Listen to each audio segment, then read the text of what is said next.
probably just a few hundred, right? A few hundred brilliant researchers. If you knew how to do it, not all that many. All you Yeah. need to do is You just could put the algorithm into a quantum computer and that all. Yeah, maybe. I mean, like today, you can build atomic bombs in the size of a suitcase, right? So these little groups could sort of do something like that underground. So then you need snooping mechanisms that absolutely invade everyone's privacy, including their thoughts, maybe, to just stamp it out. So if there were a war and the Terrans win, then they would just be absolutely paranoid at any kind of resurfacing of pro-cosmism, right? But, and here's the bigger picture, okay. I just don't see the dream fading away. It's just so powerful. As the Terrans, the older Terrans who've lived through that generation die off, and then the younger ones resurface with their own ideas. Yeah. It just keep resurfacing. And so then you may get a recurrent Artelic war until, that may go through several cycles, until eventually, the tide turns and then the cosmos win. So I suppose from that kind of argument you can conclude that sooner or later cosmism wins. That is in the case if we don't wipe ourselves out.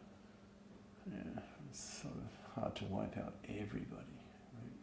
I guess. Well, it would if there was some big issue with the environment. I mean, if there were a nuclear winter, but even then, with a nuclear winter, you'd wipe out most people, but not.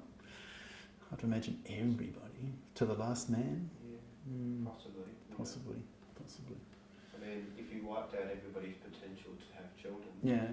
If you get the population small enough, if you get it small enough, it can, it does wipe out. Yeah.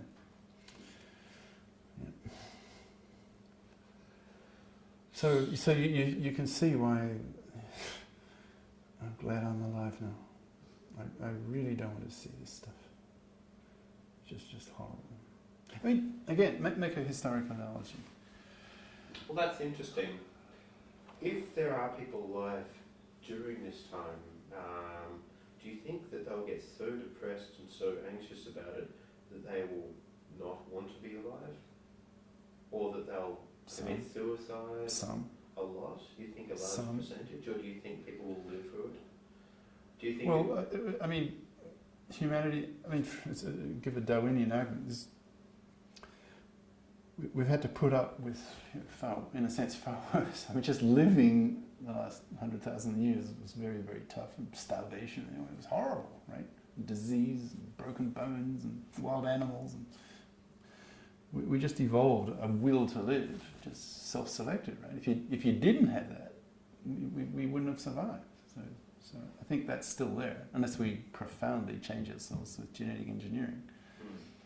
Do you think we'll be able to do that without help of an extremely intelligent architect? Because it seems like, there's some problems we face now and see that they're just incredibly complex. Well, playing genomic engineering, but that to me is, well, they sound a bit silly, but to me it's small beer, right? It's chicken feed in comparison to the potential of the Artelict. I mean, if you change the genes around a bit, you get a kind of quasi-human, right?